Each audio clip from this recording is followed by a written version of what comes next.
Ceci est un livre audio autogénéré par Google. Au lecteur du tapuscrit, Raymond de Moussel, Pierre de Marais, Santo Franco, Victor Ginsburg, André Poncelet, et Nell mon épouse, qui m'ont permis d'éviter bien des écueils. À tous mes amis d'Afrique, aux natifs d'Afrique toutes couleurs confondues. Introduction. L'histoire c'est le temps. Cette pensée constante nous a empêchés d'amener les questions avant l'heure, comme on le fait trop souvent. C'est une tendance commune de vouloir lire toutes les pensées d'aujourd'hui dans le passé, qui souvent n'y songeaient pas. Pour ceux qui ont cette faiblesse, rien n'est plus facile. Toute grande question est éternelle, on ne peut guère manquer de la retrouver à toute époque. Mais le fait de la science est de ne pas prendre ainsi ces côtés vagues et généraux des choses, ces caractères communs des temps où ils se confondent, au contraire de spécifier, d'insister pour chaque époque sur la question dominante et non d'y faire ressortir telle circonstance accessoire qui se trouve en d'autres temps qui, peut-être de nos jours est devenue dominante, mais ne l'était pas alors. Jules Michelet, Histoire de la Révolution française. Livre 3, de la méthode et de l'esprit de ce livre. La Pléiade, tome 1, page 291. De tous les méfaits perpétrés en Afrique par les Blancs, ceux qui, depuis 20 ans, ont été commis dans État indépendant du Congo sont peut-être les plus horribles, ils sont les plus récents. Mais quel est l'anglais, l'allemand, le français dont la main est assez pure pour que sa protestation ne soit entachée de partialité? Élisée Reclus, L'homme et la terre, tome 5, page 447. Librairie universelle, Paris. 50 ans après la fin de la majorité des colonies européennes en Afrique, le phénomène de ce que l'on appelle le colonialisme fait toujours couler beaucoup d'encre, d'autant plus que la quasi-totalité des États qui en sont issus connaît des lendemains et des surlendemains peu réjouissants. À tort ou à raison, les malheurs de l'Afrique d'aujourd'hui, la noire en particulier, continuent à être imputés, au moins pour une large part, à la colonisation et à ses suites. Rares sont les voix qui tentent de mettre en évidence certains aspects positifs de l'ère coloniale occidentale, à travers son évolution et ses réalisations. Les jugements viennent d'Afrique, d'Europe ou de plus loin, résultent de convictions personnelles ou de travaux de spécialistes. Ils font l'objet de publications en librairie et de plus en plus nombreuses, sur Internet, mais se présentent aussi sous forme de shows, de pièces de théâtre et de films, qui vont du documentaire au mélange de fiction et de réalité. L'Afrique centrale, et tout particulièrement le Congo ex-belge, aujourd'hui République démocratique du Congo, occupe une large part dans ses publications et spectacles divers. Il est vrai que, à partir de la création en 1876 de l'Association internationale africaine par Léopold II, l'occupation du territoire par ses hommes, belges, anglais et scandinaves, a attiré l'attention de la presse tandis que se précisaient les visées du souverain belge, concrétisées par la création de l'État indépendant du Congo, avatar survenu en 1885 à l'occasion de la conférence de Berlin. Ce curieux État, propriété d'un personnage qui était le roi constitutionnel à la tête de la Belgique, minuscule nation à l'économie florissante, sera très tôt la cible des convoitises de la France et de la Grande-Bretagne, qui ne lui accordaient que peu de chances de survivre malgré ses richesses, l'ivoire dès 1878, le caoutchouc à partir de 1893.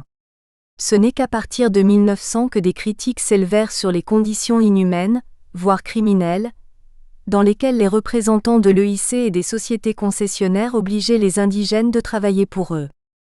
Parmi les auteurs de ces critiques, quelques missionnaires anglo-saxons de culte non catholique, dont Grenfell, laudateur de Léopold II jusqu'alors.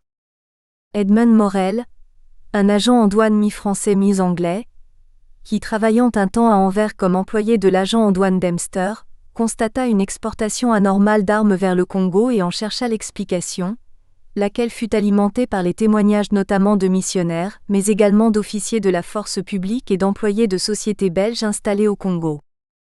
L'Irlandais Roger Casement, agent à Boma dès 1883 d'une factorerie belge puis de la SAB, plus tard consul du Royaume-Uni, qui en 1904, après avoir sillonné des régions où était recrutée la main-d'œuvre et où était récolté le latex, sortit un rapport accablant sur l'exploitation du caoutchouc et sur la maltraitance des indigènes qui en résultait sous différentes formes, les unes plus blâmables que les autres, allant jusqu'au meurtre.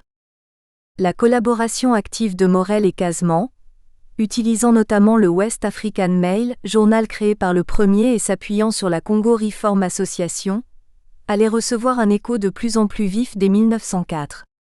Les accusations pointées contre Léopold II, soutenues par des intellectuels dans l'ensemble du monde anglo-saxon, par certains hommes politiques anglais, mais aussi par des Belges, tels qu'Attier, professeur à l'ULB, Wouters, moteur du mouvement géographique et le socialiste Van der Velde, allait provoquer la cession du Congo à la Belgique en 1908, malgré les actions prises entre-temps par Léopold II pour sa défense, notamment par l'envoi sur place d'une commission d'enquête. Contrée notamment au Parlement britannique par des hommes qui défendaient leur business avec l'EIC, la flambée anti-léopoldienne retomba, malgré des petits retours à l'avant-plan. La guerre 14 à 18 favorisa sans doute cette accalmie, mais les autorités belges y contribuèrent dans le bon sens grâce à la mise en place par paliers d'une administration plus humaine et plus attentive à l'égard des autochtones. Quant à l'entre-deux-guerres, s'il permit aux États colonisateurs de développer leur territoire africain selon leurs méthodes et avec des résultats divers, elle fut rapidement entraînée d'abord vers la Grande Récession, ensuite vers la préparation de la Seconde Guerre mondiale.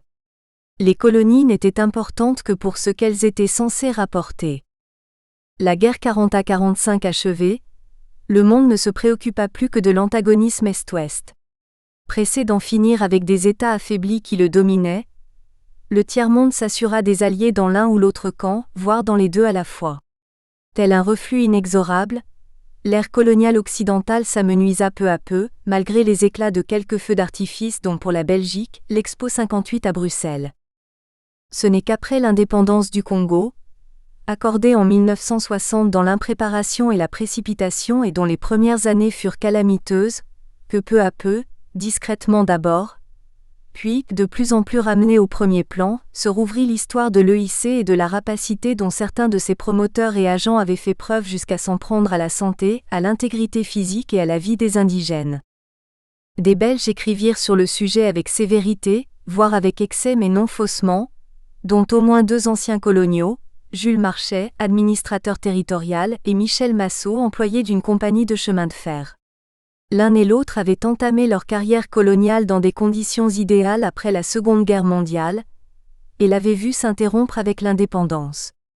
Un historien, Jean Stengers, belge également, fut moins sévère, parce qu'il remettait les choses à leur place et à leur époque, suivant en cela la leçon de sagesse et de savoir-faire que donne Jules Michelet à ceux qui écrivent l'histoire et dont je rappelle un extrait en préambule de cette introduction.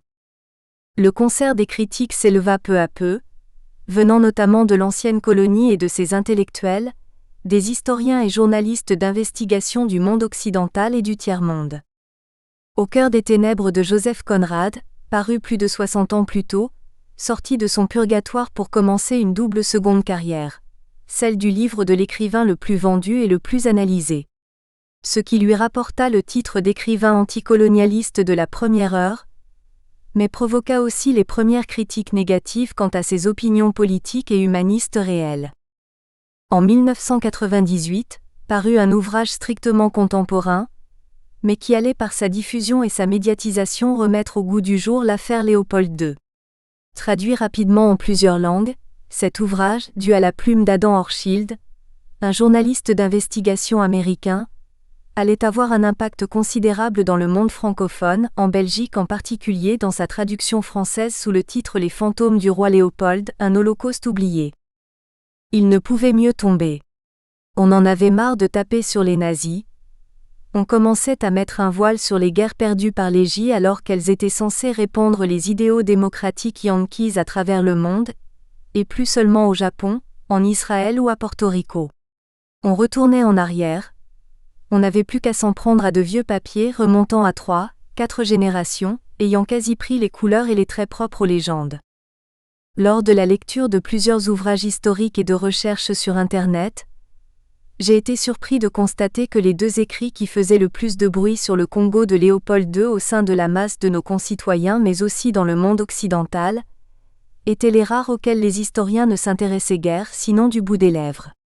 Ainsi, un ouvrage récent, Léopold II, entre génie et gêne, fruit du travail de plusieurs historiens, s'il fait attention à la place médiatique prise par l'écrit d'Hochschild et lui reconnaît d'avoir fait évoluer l'historiographie, il n'en étudie pas le contenu, sinon pour constater qu'il diabolise le roi Léopold et qu'il n'est pas l'œuvre d'un historien.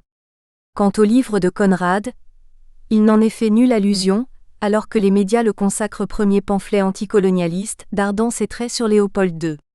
De la lecture de l'ouvrage réalisé au sein de l'UCL, je retiens le sentiment que les historiens n'apprécient pas qu'on se promène sur leur plate-bande, tout au moins dans l'écrit, car s'ils appuient sur le fait que tels ou tels ouvrages ne sont pas d'un historien et évitent pour cette raison de s'y attarder, ils se penchent par contre avec attention sur l'imagerie caricaturale, hagiographique ou informative qui émaille le règne de Léopold, accordant paradoxalement droit de citer à cette forme de raconter événement, tout en la refrisant aux autres formes.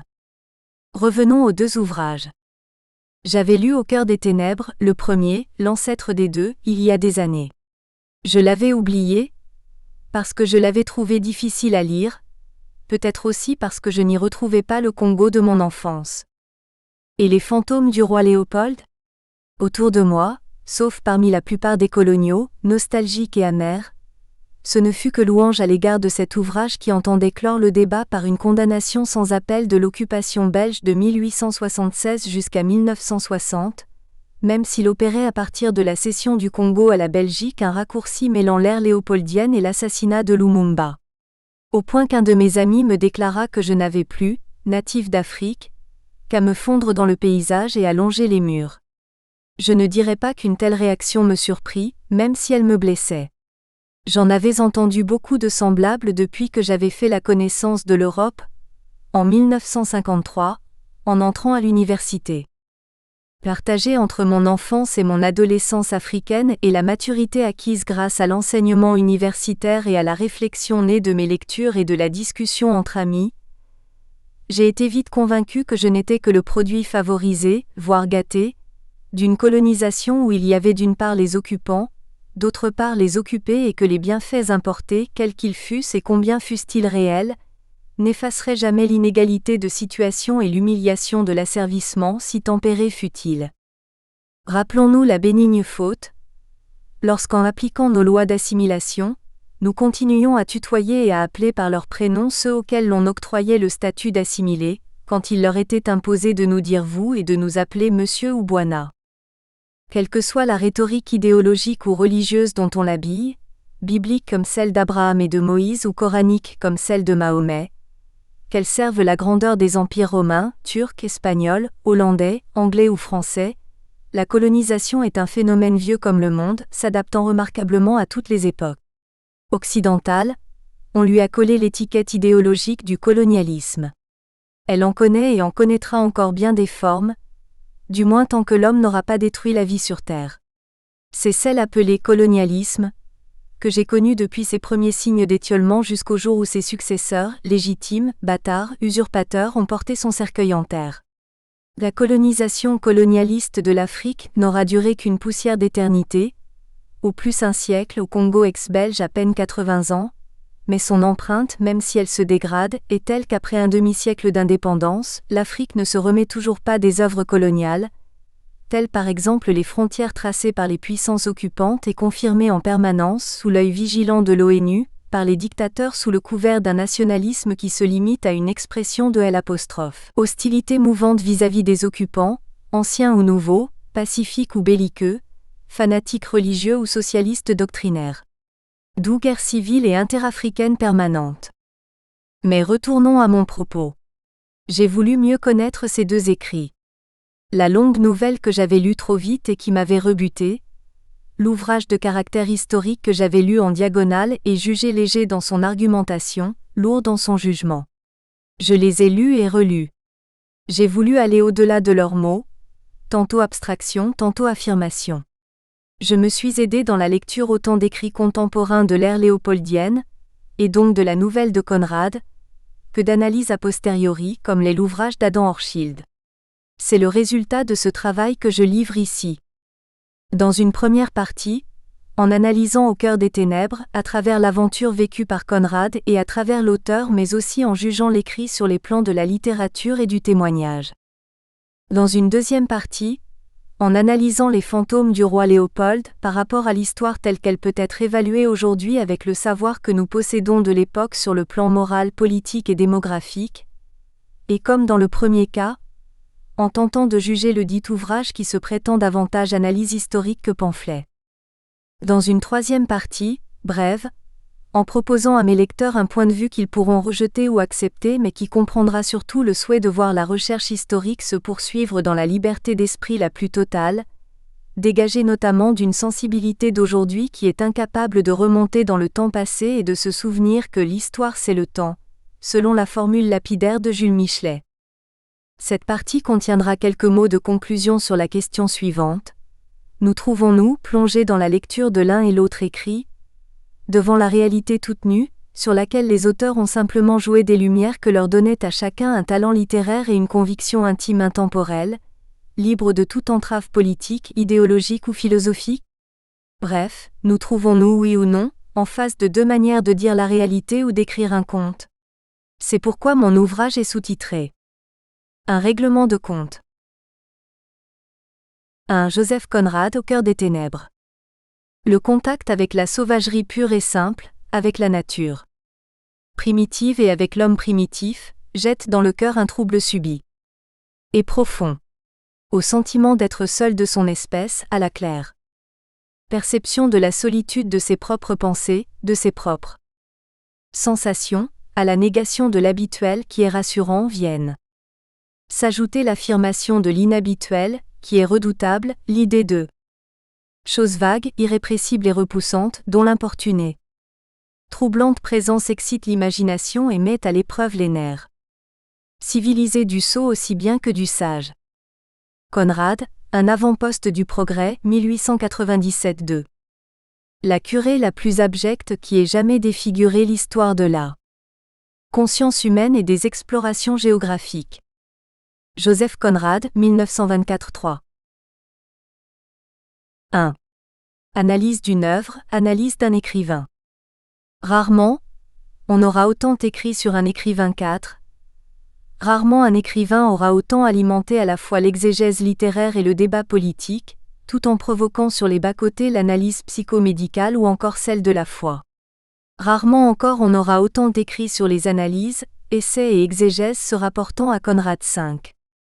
Au moment où Conrad a émergé comme écrivain grâce à ses récits La folie Almayer, Le paria des îles, Jeunesse, Typhon, Le nègre du Narcisse, on a reconnu en lui que l'homme de lettres qui, tout en apportant un nouveau style d'expression et de construction du récit où s'imbriquait la réalité perçue du fort intérieur et les symboles qui en étaient sous-jacents, s'inscrivait dans la lignée des écrivains de la mer et du voyage, dont Stephenson en particulier. Cette lignée se poursuivrait aux yeux des lecteurs français. Les récits de Conrad étaient traduits en français dès 1906 par des écrivains de leur langue tels Loti, Gide, Céline, Sandrard, Dorgelès, Kessel et plus près de nous, Le Clésio. S'il est vrai que Gide VI, qui fut le traducteur de Typhon, se référa à Heart of Darkness quand il écrivit son voyage au Congo en 1928 et prêta une attention à ce qu'il estimait être la pensée de Conrad en matière coloniale et impériale, ce n'est qu'après la digestion des indépendances soudain accélérées de Afrique noire, 1958 à 1962, que la lecture des œuvres de Conrad prit un tour réellement politique, particulièrement dans les années 70 et dans la première moitié des 80. On assista alors à la fabrication foisonnante d'un double personnage, une sorte de monstre tenant à la fois du Dr Jekyll et de Mr Hyde. Car même dans les périodes de scepticisme et de remise en cause de tout, notre monde, qui ne sait plus à quelle idéologie ou religion il convient de se vouer, a besoin de héros et de salopards, de demi-dieux et de suppôts du diable. Grâce à son récit Au cœur des ténèbres, Joseph Conrad allait devenir jusque dans l'exégèse soi-disant purement littéraire le héros précoce de l'anticolonialisme et de l'anti-impérialisme qu'on allait opposer au monstre Léopold II, emblème tout trouvé pour incarner le mal absolu. Mais patatras, Le monde de la belle pensée occidentale allait se voir attaqué sur les flancs par ceux-là même qui avaient été les bénéficiaires de la civilisation importée avec abnégation sur leur terre païenne. Et une théorie d'écrivain noir, menée par le Nigérian chinois Achebe, allait remettre en question le portrait flatteur de l'écrivain en dénonçant à travers son œuvre un racisme et un impérialisme bien enracinés. Peu à peu cependant, une certaine raison revint chez les uns et les autres. Aujourd'hui, nombreux sont les ouvrages sur Conrad, car le nouveau siècle entamé, on écrit toujours autant sur lui et les sociétés conradiennes se multiplient de par le monde et jusqu'en Inde, qui soit relativisent soit rejettent les qualités humanistes ou les vices élitaires du grand écrivain. Avec deux principes qu'il aurait été utile de ne jamais oublier. Primo, il faut se recadrer dans l'époque où vivait Conrad. Secondo, la fiction romanesque n'est jamais une transcription de la réalité ou du vécu, même si elle se sert d'éléments tirés de souvenirs personnels, de faits divers rapportés par les journaux, de confidences et de confessions, de rapports circonstanciés. Même si l'on est revenu à une certaine raison au sein des universités, Joseph Conrad et son œuvre provoquent toujours un foisonnement stupéfiant d'études, dont beaucoup paraissent sur Internet, où l'on apprend qu'il a tout vu, tout prédit de l'apocalypse humaine, allant de la destruction des colonisés aux massacres engendrés par les guerres, du moins les guerres menées par des pays occidentaux. Sinon dans un cas, voir la deuxième partie de cet ouvrage consacré à Adam Hochschild, je n'ai pas tenu compte de ces études. Je n'ai pas tenu davantage compte des innombrables ouvrages ayant concocté de savantes comparaisons entre Conrad et tel ou tel écrivain qui lui était antérieur, contemporain ou postérieur. Trop souvent en effet, on m'y enseignait une filiation légitime ou bâtarde liant une génération à l'autre, une communauté fraternelle ou un antagonisme inamical au sein d'une même génération. Quoi qu'il en soit des opinions en cours à ce jour, si vous vous adressez à l'homme de la rue et lui demandez s'il connaît Conrad et son œuvre, il y a gros à parier, au cas où il réponde oui, qu'il cite Au cœur des ténèbres, alors que cette longue nouvelle est loin d'être son récit le plus aisé à lire et à déchiffrer. J'ai eu souvent le sentiment que bien des essais sous forme d'articles ou de livres ont été écrits par des exégètes, qui ont dû le lire en diagonale, ou qui en ont lu des critiques et analyses avant de fournir leur copie. Alors, me demanderez-vous, à votre tour, vous allez nous présenter votre vérité sur Conrad ? Une vérité, non. Quelques apports sur une vérité aussi difficile à cerner que certains de ces récits, oui. Avec toutefois deux questions résultant des nombreux ouvrages que j'ai consultés. Primo, comment un récit aussi difficile à lire et à comprendre tel que Au cœur des ténèbres soit porté au pinacle et qualifié de livre politique non seulement par une foule d'exégètes et d'analystes d'exégèse, mais également par les beaux causeurs au sein de manifestations médiatico-culturelles ? Secondo, comment se fait-il que rares sont ceux qui se sont attachés à comparer l'aventure réelle vécue et ressentie par Conrad au Congo et celle qu'il prête à Marlowe, son alter ego britannique pur sang ?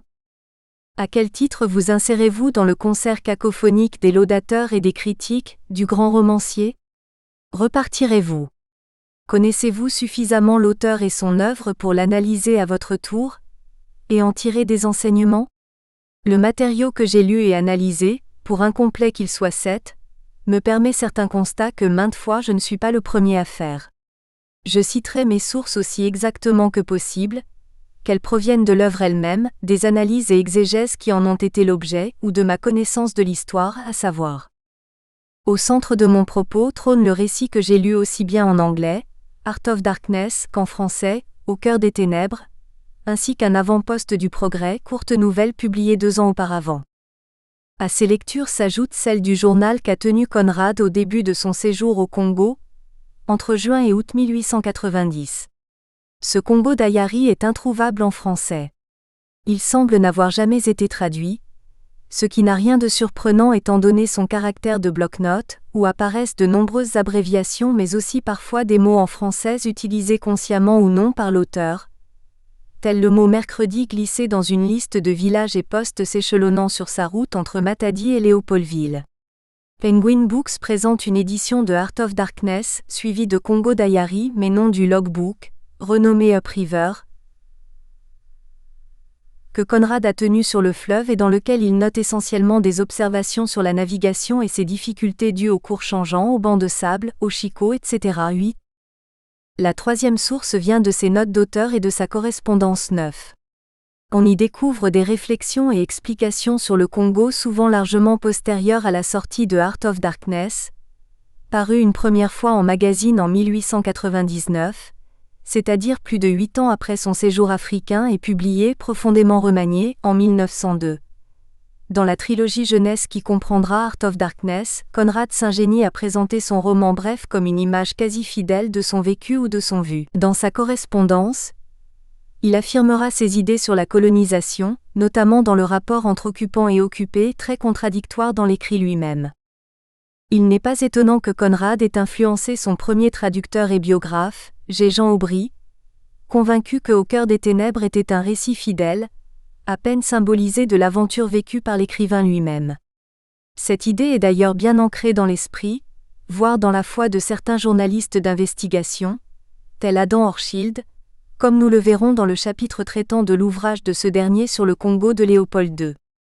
La quatrième source vient de ses autres écrits, les romans et nouvelles dont la lecture permet de mieux comprendre le romancier, de cerner sa méthode de travail en matière d'inspiration et de source, aventures et anecdotes vécues, rapportées par d'autres ou purement imaginaires, en matière de construction du récit, de forme narrative, de création de personnages et de décors, en matière de stimuli philosophiques, politiques, psychologiques et enfin de percevoir l'évolution de l'écrivain à travers les années.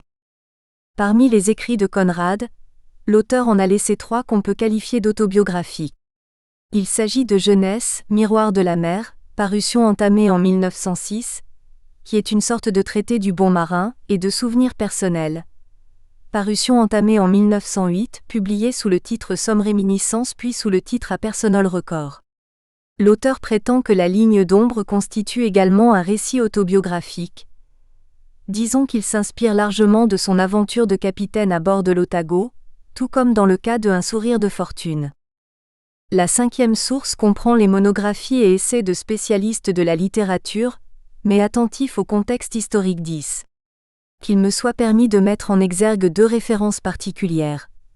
D'une part, les 5 tomes des œuvres de Conrad, publiés sous la direction de Silver Mono dans la bibliothèque de la Pléiade. Les introductions, notices et notes qui accompagnent chaque récit ou regroupement de nouvelles constituent une prodigieuse manne de renseignements. D'autre part, le bref et dense Joseph Conrad de Tim Middleton, qui fournit en anglais un travail dans le genre de celui de la Pléiade mais fortement résumé. Enfin, surtout dans la comparaison entre le vécu de Conrad et la transposition qu'il en fait dans la nouvelle, j'ai cherché à relever, grâce aux récits, mémoires et souvenirs de personnes ayant vécu au Congo ou l'ayant visité, les écarts, les vides, les anachronismes et les invraisemblances dans la description des lieux, des faits et des personnes qui éloignent éventuellement la transposition du dit vécu. Mon propos est de répondre, grâce à ce matériau, aux questions que je me suis posées lors de mes lectures de Au cœur des ténèbres. 1. Joseph Conrad a-t-il vécu un séjour africain sinon fidèle au périple accompli par Marlowe dans Au cœur des ténèbres, du moins comparable? Qu'il y ait des similitudes ou non? Quelle est la part de la fiction et quelle est celle de la réalité? 2. En écrivant Au cœur des ténèbres, Conrad n'a-t-il pas été influencé par des problèmes de type relationnel qui l'ont marqué dans son âme et dans sa chair et qui ont rejailli sur son jugement? Quelle influence ont eu des hommes qu'il a rencontrés, voire fréquentés avant, durant ou après ce séjour congolais? Une telle Anna expliquera-t-elle les sombres tableaux de Au cœur des ténèbres et d'autres récits qui ne se situent pas en Afrique centrale? 3. Au cœur des ténèbres constitue-t-il sous sa forme de récit un pamphlet anticolonialiste ou anti-impérialiste? Est-ce la seule œuvre de Conrad qui puisse être considérée comme telle? Faut-il voir dans l'œuvre de l'écrivain une pensée sous-jacente éventuellement différente d'un quelconque engagement dans la cause anticoloniale? Juge-t-il la colonisation en elle-même, ou juge-t-il la politique coloniale, notamment par son lien avec le commerce? Son jugement est-il universel ou lié à la colonisation exercée à son époque, et aux conséquences qu'elle entraînerait? En conclusion, peut-on déduire de cette analyse que Conrad mérite la place de héros et de héros qui lui est attribuée au panthéon des anticolonialistes? 4. Au cœur des ténèbres et les autres écrits de Conrad révèlent-ils un individu pétri de racisme, ou au contraire un humaniste refusant toute discrimination raciale? Conrad n'est-il pas simplement de son temps? En complément à cette analyse, qu'en est-il de la place de la femme dans son œuvre? 5. Pourquoi une œuvre telle que Au cœur des ténèbres, passée quasi inaperçue lors de sa publication, est-elle considérée par beaucoup comme l'un de ses plus grands, sinon son plus grand récit? Cette place est-elle méritée sur le seul plan de la valeur littéraire? Justifiée ou non, cette place se mérite-t-elle sous l'aspect d'une forme révolutionnaire de l'écrit? Même si l'on a lu et analysé l'ensemble de l'œuvre romanesque de Conrad, peut-on apporter une conclusion sur sa valeur littéraire mais également sur son caractère politique? 2.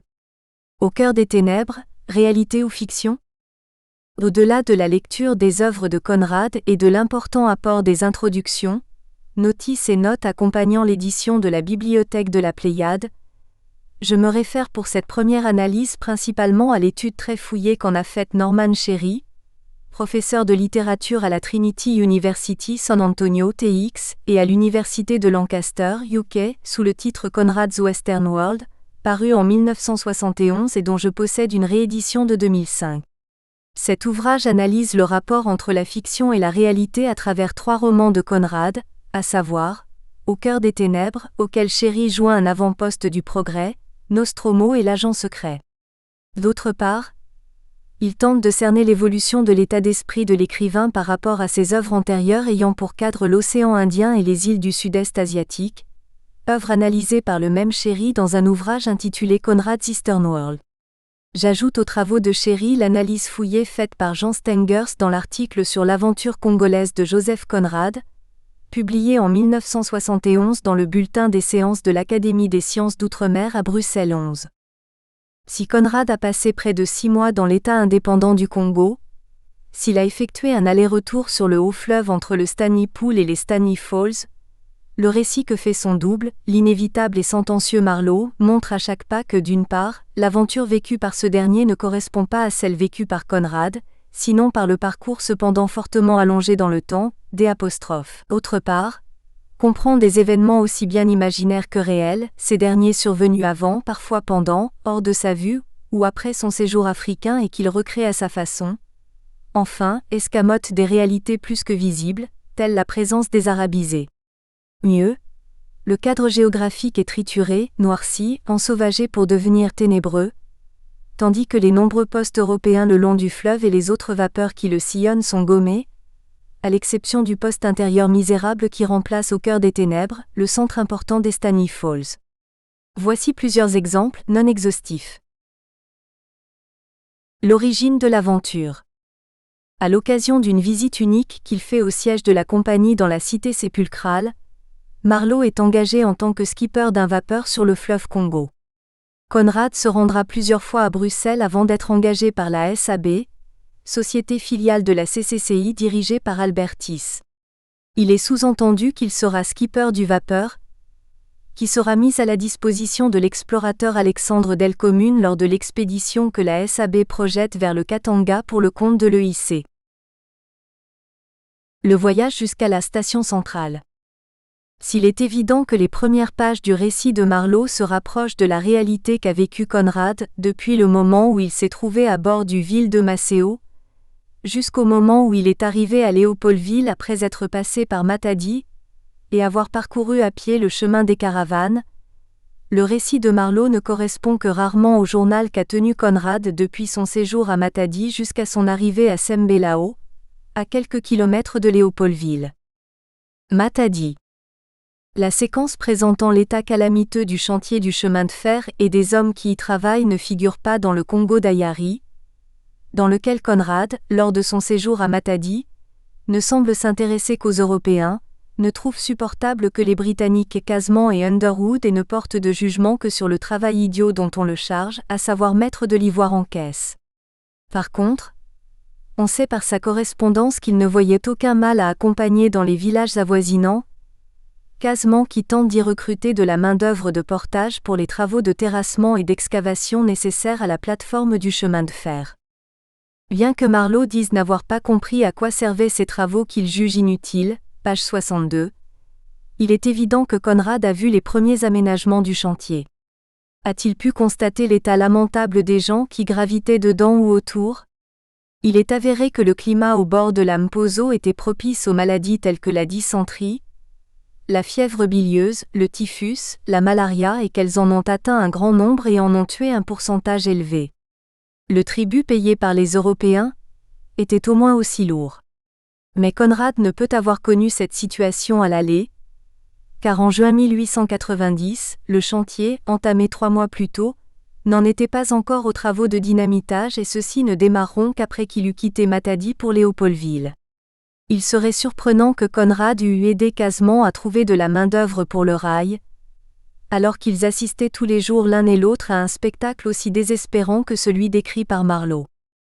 Rappelons encore que la quasi-unanimité de la main-d'œuvre qualifiée du rail était constituée non de travailleurs du cru mais de charpentiers, maçons et terrassiers amenés de l'Afrique occidentale pour 2 bonnes raisons. D'abord, des ouvriers de ce niveau de qualification n'existaient pas au Bas-Congo. D'autre part, les Bas-Congo de la côte étaient très réticents à travailler pour les Européens. Sans doute, le passé d'une traite qui dura 2 siècles était gravé dans les mémoires et gardait sa trace sous forme de pays vides le long du fleuve entre Banana et Boma-12. Aurait-il assisté à ce spectacle lors de son retour ? C'est possible, bien qu'il en accentue probablement le caractère dramatique et inhumain, car entre-temps, Tis avait déjà pris un certain nombre de mesures pour assurer une meilleure vie à ses travailleurs. Logement en baraquement, approvisionnement de nourriture carnée et végétalienne destinée à l'ensemble des travailleurs, mise en chantier d'un hôpital. 13. Les prisonniers enchaînés l'un à l'autre par le cou. Conrad ne les a pas vus mais les a vraisemblablement découverts en lisant Stanley 14, qui rapporte un fait réel survenu en 1879 à Borna qu'on lui relata et qu'il condamna avec fermeté. Le tableau permet à Marlowe de rendre la couleur locale plus sinistre, et de charger la compagnie de tous les maux. La longue route des caravanes. Le trajet de 320 km qui va conduire Marlowe au poste central dure 15 jours, tandis que celui de Conrad avec Prosper Haroux demandera 35 jours, mais dont 16 pris par la longue halte de repos à Manyanga, dont Conrad souligne le cadre enchanteur et l'hospitalité des Européens. La caravane de Marlowe se compose de 60 porteurs, celle de Conrad n'en comprenait que 31. Marlowe se plaint de traverser une région dépeuplée, abondant en habitations en ruines et en villages abandonnés, p. 68-69. Conrad traverse ou longe de multiples villages, fait ses provisions sur les marchés qui émaillent sa route et passera juste après son séjour à Manyanga par une région densément peuplée.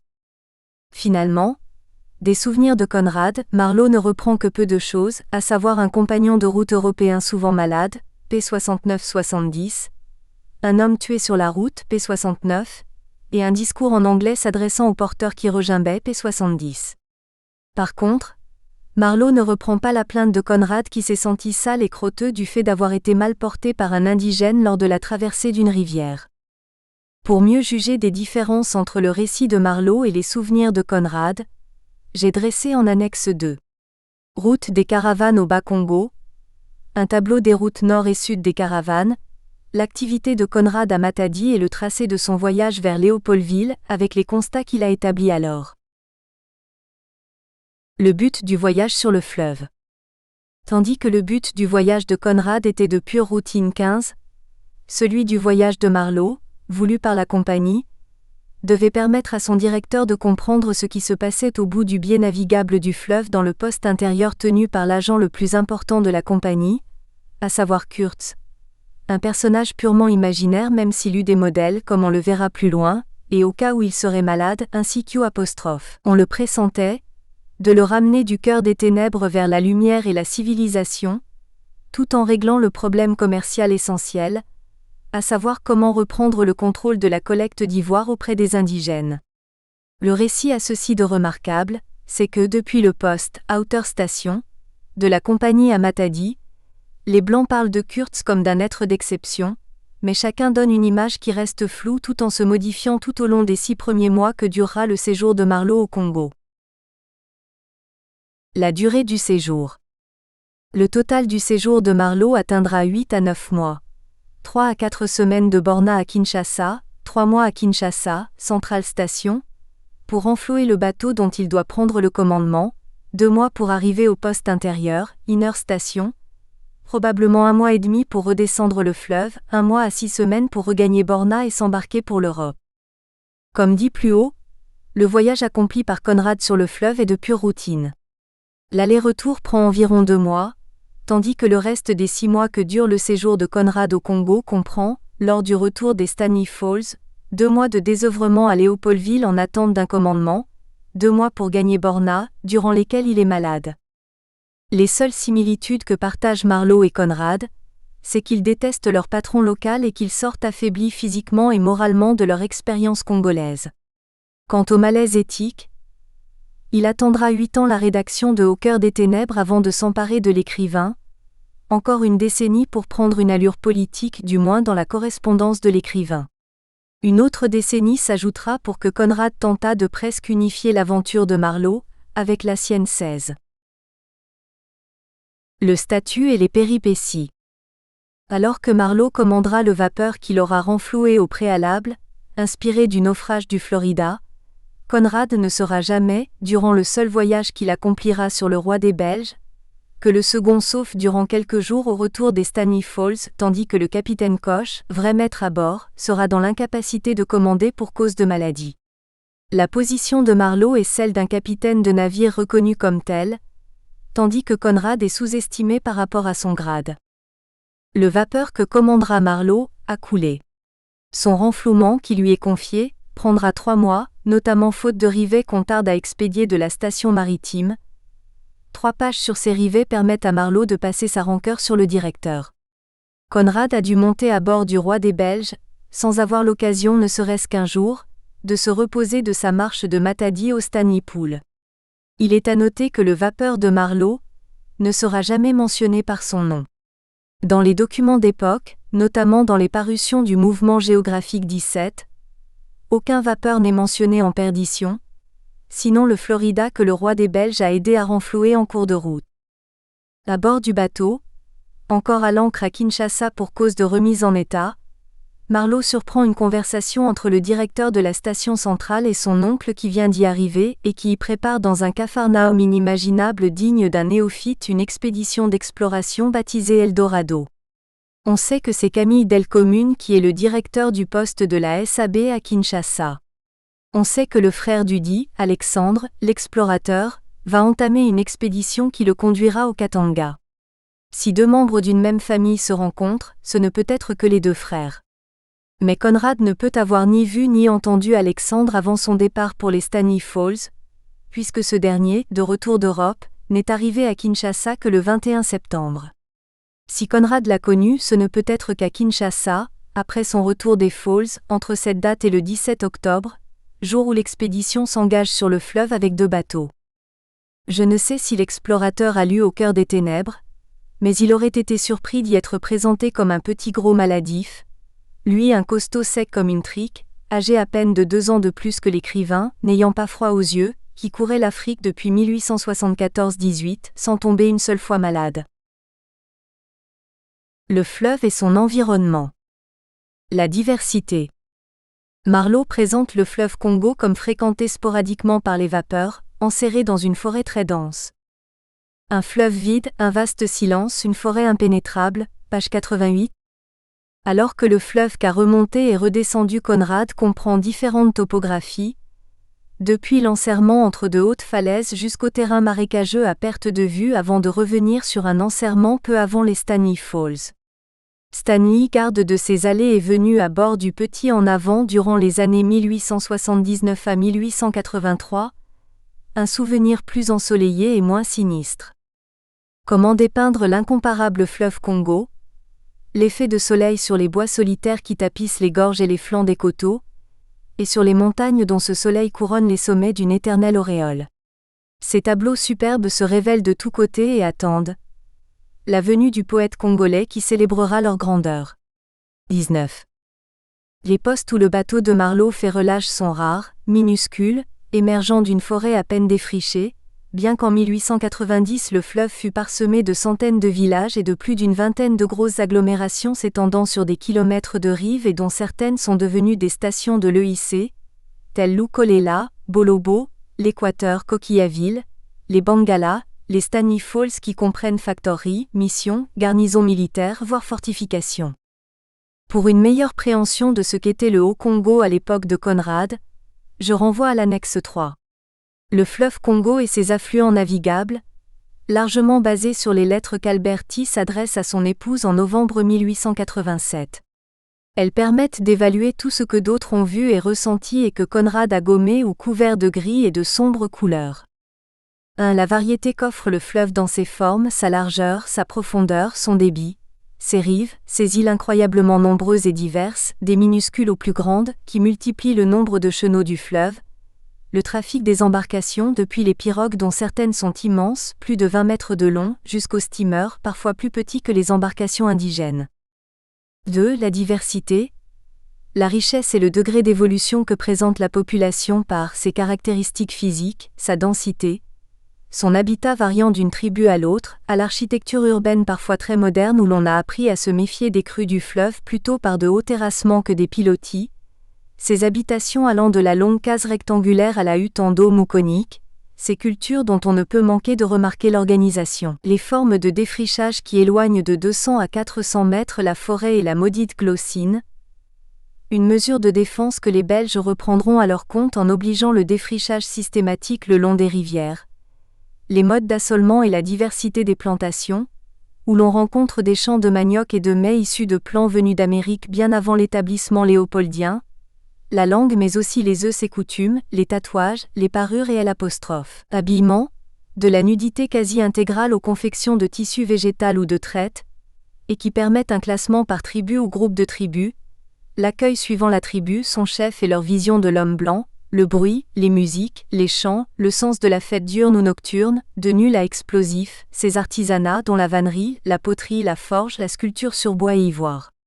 Bref, tout un monde qui n'a pas eu besoin du blanc pour vivre, s'organiser, chercher le confort, assurer son hygiène, se défendre, s'amuser, créer, mais dont Conrad n'a rien vu. 3. L'occupation européenne qui s'y constate sous différents aspects, administratif, militaire, commercial, missionnaire, nombreuses, réduites à quelques têtes ou nulles, souvent internationales, des missions aussi bien protestantes que catholiques d'où s'élève souvent un clocher surmonté d'une croix, parfois des fortifications à peine dissuasives faites de pisés et de pieux. Albertis fut si enthousiaste de son voyage de 1887 sur le Haut-Congo, que je ne peux m'empêcher de tirer de Malamou ces quelques mots, tellement aux antipodes de la description lugubre que donne Marlowe du fleuve Vin. Au lieu d'envoyer pendant la saison des pluies mes ingénieurs en congé à Madère ou en Europe, je vais demander au gouverneur de me permettre de les envoyer en excursion dans le Haut-Congo avec le Stanley. Ce voyage les distraira beaucoup, les reposera, leur fera voir le pays admirable que le chemin de fer qu'ils étudient devra exploiter. Le trafic. Alors que la remontée du fleuve prend 2 mois dans Au cœur des ténèbres, page 88, celle vécue par Conrad dure 28 jours, 4 août au 1er septembre, comme l'atteste le mouvement géographique. Tandis que le vapeur de Marlowe ne rencontre aucun navire, ne s'arrête dans aucun poste important, ne passe que devant des hameaux de quelques huttes, le roi des Belges fait relâche non seulement en bordure de forêt pour s'alimenter en bois mais également dans les postes à vocation multiple, tels que ceux cités. Enfin, au moins 9 vapeurs circulaient sur le fleuve Congo au même moment que le roi des Belges, un 10e le Florida ayant fait naufrage et un 11e ville de Bruxelles, grosse boîte à sardines militaire étant ensablée. Le roi des Belges leur portera secours, ce qui signifie que l'aller aurait été encore plus court sans ce double sauvetage. Parmi les vapeurs de l'époque, signalons le pis du missionnaire baptiste anglais George Grenfell, le premier petit navire à vapeur qui sillonna le fleuve Congo et ses principaux affluents à partir de 1879 jusqu'à la mort de Grenfell en 1906-21. Les premiers vapeurs à être utilisés par les hommes de Léopold II sont le Royal et le En Avant, transportés sur chariot par le sentier des caravanes, rive nord, le premier destiné au Bié-Izangila Manyanga entre les cataractes, le second au Haut-Congo où il entama sa navigation 2 ans après le PIS 22. D'autres canots et bateaux à vapeur suivront pour atteindre au moins 6 unités avant 1884. Les autres, dont ceux cités à la page précédente, viendront plus tard, mais tous seront présents sur le Haut-Congo lors du séjour de Conrad. L'annexe 4. Steamer sillonnant le fleuve Congo, donne le nom de ces steamers et la liste de ceux qui ont fait relâche au Bengala.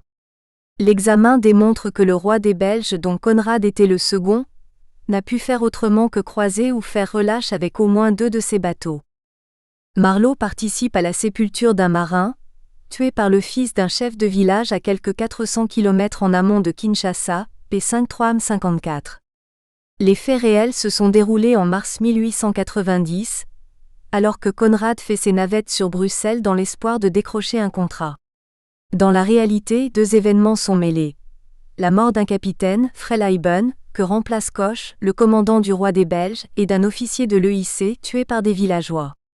Dans le cas de ce dernier, la troupe était intervenue et tandis qu'on procédait à la sépulture de l'officier, était passée aux représailles sous forme de huttes incendiées et de massacre de ses habitants.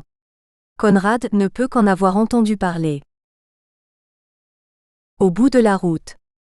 La géographie. Alors qu'à l'arrivée au Stanifold. Nous espérons que vous avez apprécié cet aperçu. Pour continuer à écouter ce livre audio sur Google Play Livres, utilisez le lien dans la description de la vidéo.